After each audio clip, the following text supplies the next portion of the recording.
Bueno, Barilli, extraída de un pedazo de hielo, de un trozo de hielo, que en su interior tenía un teatro.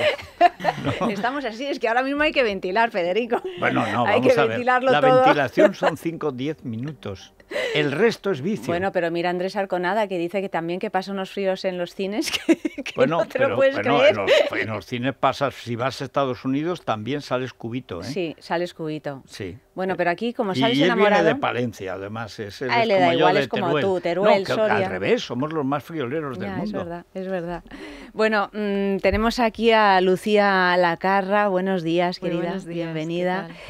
Para hablar de un espectáculo que se ha estrenado en los teatros del canal, Forlandia, que además es un espectáculo que nace un poco como tantas creaciones estamos viendo ahora sobre el confinamiento, que es un momento en que a muchos os ha dado tiempo a pensar y a hacer algo, bueno, a convertir esa experiencia, que en general tampoco es que fuera muy agradable, pero por lo menos en una experiencia creativa, que es el caso de este espectáculo que se ha estrenado. Sí, Forlandia literalmente nació durante el confinamiento. El confinamiento nos dio el lujo del tiempo, que es algo que muchas veces no solemos tener en épocas normales, y también nos separó, porque Matthew y yo estábamos los dos trabajando en Alemania, a mediados de marzo, cuando se canceló todo, se cerraron los teatros.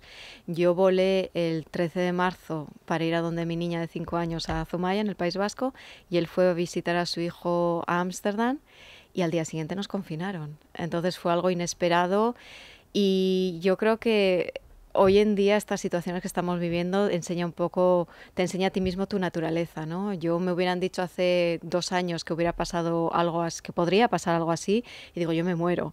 Y en el momento en que pasó, lo primero que dijimos es hay que utilizar este tiempo de manera productiva. Teníamos en idea crear un espectáculo y dijimos ahora es el momento. Y finalmente quisimos hacer algo honesto, porque no teníamos esa idea, habíamos hablado ya con algunos coreógrafos, habíamos creado un par de piezas pensando en un futuro hacer algo con ello. Pero no quisimos crear algo bello, maravilloso, quisimos crear algo que demostrara lo que estábamos sintiendo. Estábamos separados, no sabíamos cuándo podríamos vernos otra vez, cuándo podríamos volver a hacer nuestro trabajo, ya que para nosotros una vida normal requiere ir a un aeropuerto, coger un avión, ir a otro país, estar en un teatro lleno de gente, lo que nos parecía una utopía en aquel momento. Pero dijimos hay que soñar, hay que tener esperanza. Y no queríamos un poco conformarnos con lo que hacía todo el mundo, que es llevar la danza al internet, streaming, online. Nosotros queríamos volver al escenario, es lo que queríamos. Entonces concentramos toda nuestra energía positiva y toda nuestra fe y creamos un espectáculo que un poco significa esperanza, que yo creo que la gente que lo ve es lo que nos ha dicho, que les hace sentirse bien. Nombre, Lucía? Pues fíjate que nosotros éramos muy fan de Jóhann Jóhannsson, que es el compositor de varias de las piezas que utilizamos.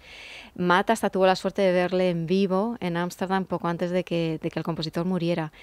Y descubrimos esta pieza que no le habíamos dado mucho interés al nombre, pero cuando dijimos vamos a hacer el espectáculo, teníamos esta pieza y dije, Forlandia, me gustaba el nombre. Entonces me metí en Google, que es la maravilla de este tiempo, y descubrí que el compositor se había inspirado en la ciudad utópica de Henry Ford, que creó una ciudad en las plantaciones de caucho del Amazonas. Entonces nos pareció simplemente perfecto, porque sonaba ya algo de ensueño, ¿no? Landia, en el momento que pones Landia te suena Disneylandia, te suena algo irreal. Entonces nosotros estábamos creando ese sueño de volver al escenario, ese sueño de volver a encontrarnos. Pues es casi como Fitzcarraldo, ¿no? Sí. O sea, montar igual que una ópera en mitad de la selva de Brasil, montar ahí una plantación de caucho, un ballet. Exactamente, y era algo utópico, porque en ese momento, imagínate tú, o sea, yo no podía salir de casa. En Ámsterdam podían salir de casa, nosotros aparte del supermercado o a la farmacia. Nada. Entonces ponerte a crear un espectáculo de danza es una utopía, es una locura. En el salón. Por teléfono, literalmente casa. por teléfono. Sí. En cuanto se dormía mi hija, nos poníamos al teléfono y estábamos hasta las 2, 3 de la mañana al teléfono. ¿Cómo se crea por teléfono? A una persona que necesita expandir su cuerpo. Claro. Lo hablábamos en pandemia con Ara Malikian, con el violinista, que necesita espacio para moverse, para saltar, para brincar. ¿Una bailarina y un bailarín cómo lo hacéis? Pues no se puede físicamente crear nada. Nosotros lo creamos todo en nuestra mente. Sabíamos con quién íbamos a trabajar, hablábamos con los coreógrafos, hacíamos sesiones de Zoom, de vídeo, pero sin hacer nada físicamente. Pero estábamos creando el concepto, la idea. Queríamos que fuera una experiencia total, entonces queríamos que hubiera película, que hubiera ese hilo conductor sin que fuera narrativo, que te llevaras a través de ese sueño. Queríamos que luego cada persona lo identificara a su manera, según el estado de alma que tú tienes, que lo veas más real, más sueño, que cada uno se identificara. Entonces creamos todo lo que es las secuencias, cómo lo íbamos a unir, hablábamos con los coreógrafos. Guión, ¿no? Creamos el guión prácticamente. Y yo pude coger el primer vuelo que salió de Bilbao a Frankfurt, que fue el 15 de junio. El primero, yo estaba allí, había un vuelo en la pantalla. Fue terrorífico. Podría haber puesto Lucía Lacarra. ¿Verdad? Sí, así se llamaba el vuelo, Sí, Lucía Lacarra. Sí. Y daba un poco de miedo, porque aquello era como un silencio. Había como 50 personas en todo el aeropuerto, estaba todo cerrado. Tuve que comprar una Coca-Cola en la máquina con una tarjeta de crédito porque no había nada. Pero estábamos convencidos y lo teníamos todo en la cabeza. Entonces fue llegar, empezar a crear con Juanjo Arqués, que es el que creó las piezas de Forlandia y Pile of Dust. 10 días más tarde hicimos la grabación en el Teatro de Dortmund. Volvimos aquí, teníamos un espectáculo en Bilbao. De Bilbao nos fuimos al País Vasco a crear todas las imágenes donde yo estoy en el acantilado de Zumaya, porque queríamos que fuera algo honesto. Las imágenes no son bellas porque dices, ay, qué bonito, se lo han buscado. No, el teatro vacío es el de Dortmund, las imágenes donde estoy al acantilado son de Zumaya, son de mi pueblo, la playa de mi infancia. Las imágenes donde está él están en una playa en Holanda y en el bosque de Holanda, porque queríamos un poco... es un símbolo de esa separación que teníamos. Estamos los dos frente al agua, pero de un mar que nos separa de miles de kilómetros. Y hay que decir que es un espectáculo, que quizá no lo hemos dicho, que alterna lo audiovisual con la danza, y a veces se solapa pues una imagen con la otra, ¿no? Y la sensación que da como espectador, que estuve anoche en el teatro viéndolo, es realmente... Sí, o sea, da por un lado una sensación claustrofóbica, porque es como si se repitiera un mismo motivo, ¿no? Y al mismo tiempo todo lo audiovisual es una ventana hacia una naturaleza extraordinaria. De hecho, este acantilado que se muestra en las imágenes, yo lo miraba y decía, es Irlanda, ¿qué es esto? ¿No? Porque tenía esta grandeza, y no, ahora me dices que bueno, es el País claro, Vasco. que es el País Vasco, y es bueno, pues una ventana también al exterior, es como una respiración, que es lo que soñábamos, claro, que es todos, lo que lo soñábamos con salir. salir. Y es un homenaje al teatro, ¿no? Porque toda la primera parte de ese dentro y fuera del audiovisual y de lo que está sucediendo en ese momento en el teatro, pues es todo un recorrido pues por las bambalinas, pues por todo lo que hay entre las cajas de los teatros, por supuesto por el patio de butacas, claro. el escenario. Puesto olor a serrín. No se podía, pero lo hubiéramos hecho. A resina. El olor a serrín mojado, eso es el teatro. Lucía, esa técnica todavía no la tenemos. Bueno, lo intentaron hacerlo en algún experimento cinematográfico en los años 70, 80, ¿no? Estas cosas que cuando había. las gafas Con las gafas, sí. ¿Cómo se llamaba este director? Había uno que trabajó mucho en esto, ahora no lo recuerdo. Bueno, y cuando lo del famoso el terremoto, la película Terremoto, claro. Censurround, que lo que hacían era que se movían las butacas. Claro, el problema es que al mes tenían que arreglar todo el patio de butacas, porque se movían de verdad y los tornillos que no veían la película saltaban. Claro.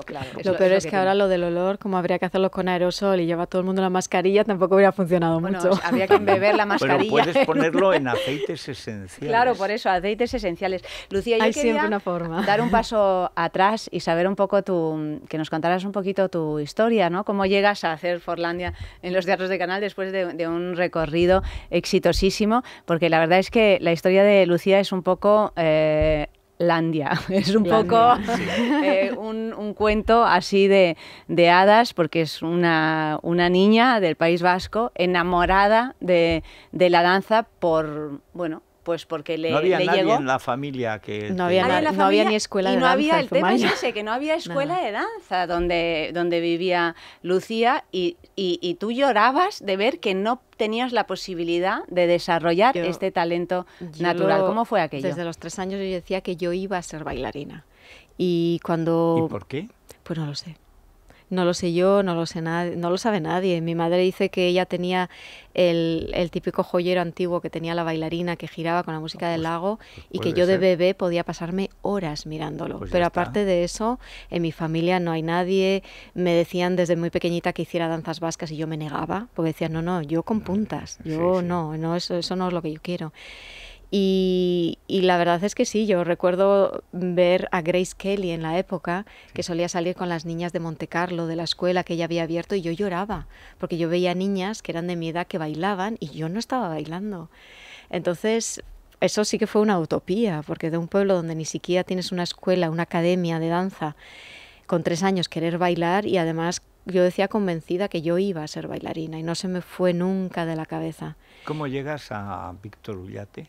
Que es quizá... Pues, bueno, ¿qué te voy a contar? Bueno, ¿qué me vas a contar? Pero bueno, con 10 años llegas a San Sebastián, me parece. Claro, sí, porque cuando yo tenía todo 9 años... caminito. Empezó todo por un anuncio de televisión de la señorita Pepis, de maquillajes, que había de la época de juguetes. Sí, pues fue la agencia que hizo este anuncio, eran de Zumaya, trabajaban en Barcelona, pero eran de Zumaya. Y vinieron al colegio a hacer un casting y yo, claro, yo en cuanto veía algo que era artístico, yo me presentaba a la primera con muchísimo morro. Y me acuerdo que me hicieron el casting y me dijeron, bueno, tú con lo gusto que se te ve ante la cámara, tú me vas a decir seguro que tú quieres ser actriz de mayor. Y dije, no, yo voy a ser bailarina. Y fíjate que... Todo esto sin estudiar. Todo esto sin nada. Y ahí tenía como unos 9 años y los que hicieron este anuncio publicitario fueron los que abrieron la academia un año más tarde, en Zumaya. Y la primera inscrita fui yo, el primer nombre era el mío. Y la profesora que me daba clases, que era una chica joven, le dijo a mi madre que yo tenía muchísimas capacidades, que tenía talento. Y mi madre, pues... mi madre se quedó viuda con 31 años porque mi padre murió de un accidente de coche. Entonces tenía 2 niñas pequeñas, yo tenía 2 años, mi hermana tenía 4 y mi madre se tuvo que hacer muy, muy dura para llevar todo adelante y lo que no quería es que yo me hiciera ilusiones porque lo veía ella muy difícil. Mi madre muy realista, decía... Bueno, es que es muy difícil. Exactamente. Entonces me veía que, claro, cada vez que me decían algo yo lo vivía. Yo ya el primer día que me cogía la barra yo ya era bailarina. Todavía me acuerdo aquel día que hice primera posición y yo ya era bailarina. Entonces le dijeron a mi madre que había un cursillo de verano en Tarragona que era muy muy bueno y que debería llevarme y mi madre me llevó con la intención simplemente de que yo me diera cuenta de lo que era en realidad la danza y de que no era lo que yo estaba haciendo en Zumaya. Que para Zumaya, para el pueblo de Zumaya quizás sí yo tenía talento, pero que para el mundo, a nivel español, claro, a nivel danza en general, pues que no era eso. Y la sorpresa se la llevó ella porque el primer día que llegué se me echaron todos los profesores encima, le dijeron a mi madre que nace un talento cada mucho tiempo, le tienes que ayudar, dependerá de ti si lo hace. Me querían llevar a Barcelona al liceo, mi madre que no, me quería llevar a Bruselas, mi madre que no. Y un profesor que era canario, que se llamaba Gelu Barbu, que ya murió, le dijo a mi madre que había una profesora muy buena en San Sebastián. Y San Sebastián ya le pareció más cerca. Claro, sí, ya era salía del cole, cogíamos el tren, me mareaba la ida, me mareaba la vuelta, pero yo iba feliz. Y fui a San Sebastián y allí Menchu Medel, la profesora de allí, me preparó para acceder a una beca del gobierno vasco y de la Diputación de Guipúzcoa y para poder ir a Madrid. Y con 14 años llegué a la escuela de Víctor Ullate a Madrid. Y ya un año más tarde empecé a bailar en la compañía. Bueno, creo que también Ullate se enamoró de tu manera de bailar y además a partir de ahí, bueno, desarrollaste un toma y daca con Víctor Ullate que ha durado hasta hace muy poco porque ha sido la directora artística de la compañía de la Comunidad de Madrid que ha cerrado sus puertas hace relativamente poco. Yo soy una persona que dice, por mucho talento que alguien tenga en la vida, solo no llega a ningún sitio. Y sabiduría y lo que uno recibe de sus maestros es algo que le acompaña durante toda su carrera. Yo la base que Víctor me dio, la disciplina, esa autodisciplina que uno tiene que tener como bailarín, esa pasión por el trabajo, esa dedicación, es algo que lo he recordado siempre y fue la primera persona que me dio ese voto de confianza de ponerme en un escenario con solamente 15 años. 15 años. 15 años. Y a propósito de los 15 años, hay una anécdota muy, muy bonita, Federico, que te va a encantar, que creo que, claro, te pones, te subes a un escenario de la mano de Ullate con 15 años y vas de gira por primera vez, que es también pues algo tan soñado, ¿no?, para alguien que se dedica a las artes escénicas y que viajabas con 2 fotos. Llevo todavía las 2 fotos conmigo. ¿Qué fotos son? Pues en la primera gira que hice, el primer espectáculo que bailé fue en Cádiz. Cádiz con el País Vasco, pues, o sea, más lejos no te puedes ir. Además era durante la semana, mi madre estaba trabajando, mi familia trabajaba, nadie podía venir a verme.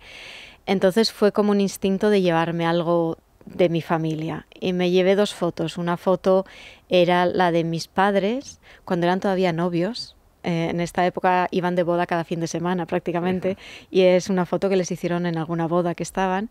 Y la otra foto es la de la Virgen de Arritoquieta, que es la Virgen de Zumaya, que me dijo mi madre que me protegería siempre.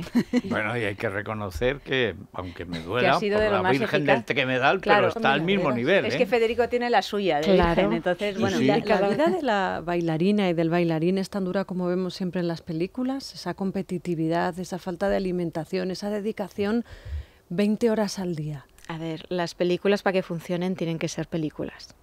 Yo imagino que cualquier boxeador que ve Rocky dice, eso no es mi trabajo. Pues lo mismo es con la danza. Yo cuando vi, por ejemplo, Black Swan, El Cisne Negro, yo me reía con muchas cosas, pero hay que sensacionalizar las cosas para que tengan un interés. Es una vida muy dura porque es muy sacrificada, te condiciona toda tu vida. Tú tienes que vivir de cierta forma por el trabajo que haces. No tienes tiempo libre, fines de semana, vacaciones, como tiene la gente normal, pero a mí nunca me ha importado porque es la vida que yo he querido. Yo no quería hacer otra cosa, entonces yo no sabría qué hacer. Yo en vacaciones me aburro, porque yo necesito esto, es lo que me gusta, es mi trabajo, yo creo que soy de las pocas personas afortunadas que nunca me he sentido ir a trabajar, yo voy a bailar. Entonces sí, es duro, físicamente es muy duro, porque estás pidiendo muchísimo a tu cuerpo, siempre lo estás cansando, hay lesiones, hay muchísimas cosas, y luego, pues eso, hay que cuidar su alimentación, no puede nunca desconectar de ese trabajo condiciona tu vida. Pero cuando es el que siempre has querido hacer, para mí, como digo, no es un trabajo. Luego el sentido de competitividad y todo, yo creo que en todas las profesiones hoy en día se compite, porque hay mucha gente para los mismos puestos de trabajo y siempre se ha hecho de una forma más artística en la competitividad entre bailarines. Yo quizás he tenido suerte. Yo nunca he tenido que pelearme por un rol. No le has puesto la zancadilla ninguna. Ni me la han puesto ni la he puesto, ni la pondría. Porque fíjate que yo con 11 años vi el primer espectáculo de danza en vídeo, en los vídeos estos grandes que teníamos en la época, y me lo había dado Menchu Medel, mi profesora, era El Lago de los Cisnes con Natalia Makarova. Y yo recuerdo llamar a mi madre y durante el segundo acto y decirle, mira mamá, digo, ¿ves las 2 filas de cisnes? Pues yo quiero ser la última. Porque lo miedo de mirar a la principal y pensar en algún día, yo soñaba, pero sueño realista. Decía, eso no es realista. Pero de 20, la última, me parecía que eso tenía más probabilidades. Decía, y yo lo que quería es pasar mi vida en el escenario. Entonces no me hubiera importado ser la última mientras yo estaba vestida con ese tutú y llevando esas puntas en los pies en el escenario. Entonces he competido conmigo misma porque creo que es una competición sana para siempre ponerte a la barra todos los días, aunque hagas un buen espectáculo, para siempre cuestionarte las cosas, para siempre progresar, siempre puedes hacer algo mejor. Pero para mí todo lo que he hecho ha sido un bonus enorme, porque yo simplemente quería estar en el escenario. No me imaginaba hacer el 1% de todo lo que he hecho. Entonces, para mí no había razón de competir con nadie, sino era conmigo misma para no hacerlo peor al día siguiente que hoy. Lucía, una última pregunta así rápida. La danza clásica en España ha generado bailarines de primera fila, nunca mejor dicho, que han y todavía trabajan en todo el mundo. Sin embargo, es un arte que no recibe mucho apoyo, desde luego, aquí. Sí. Se les conoce más fuera que dentro. Sí, es una pena, es una historia muy, muy difícil de cambiar, porque se ha como radicado así, está enquistada la danza en ese sentido.